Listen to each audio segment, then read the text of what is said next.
Welcome to the REAP Conservation Education Program video tutorial of the components of the grant application. This video will be a highlight of the Slide Room Online Grant Section 3, Project Description and Evaluation. But before we get started on Section 3, describing the project, a question that often comes up relates to projects that are large in scope. Should we apply for the entire thing or break it into phases? And both options are available depending on your preference. The board has seen both approaches before in the past.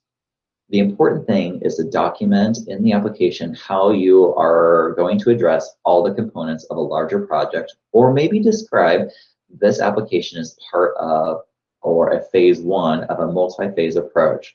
And after this phase of success, you plan to return for assistance with the next phase.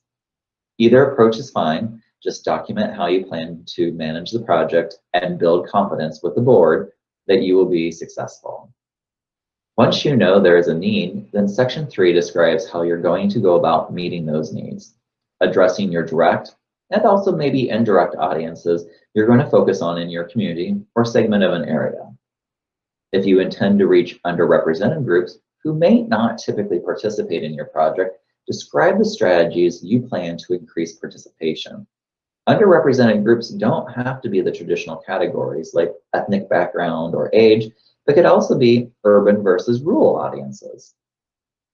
Ultimately, describe what you're going to do to know if your project is successful to fill the gap you identified and meet the needs of your audience. There are things you are hoping to see from your project. There will be things that you would like to see from people growing their knowledge or changing their behavior. And there are things that you would love to see. That could be done in many different ways to go about an evaluation. Could be pre and post surveys or tests. Could be quantity of actions that occurred after the event or activity. Could be raw quantity of participation, and many other quality and or quantitative data collection methods.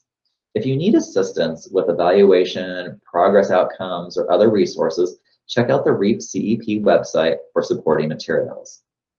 And if you're working specifically with K through 12 students and meeting an Iowa core standard, please add them the details to this section.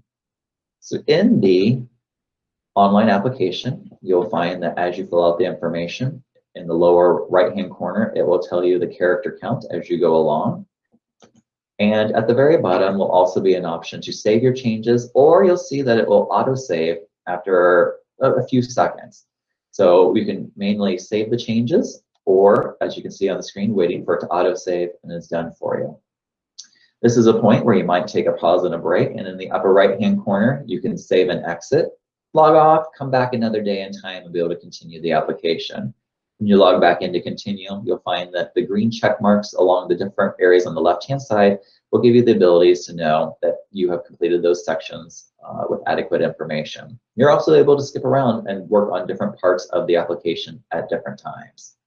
For Section 3, we are concluded. And as always, if you have questions, please reach out. We're here to help.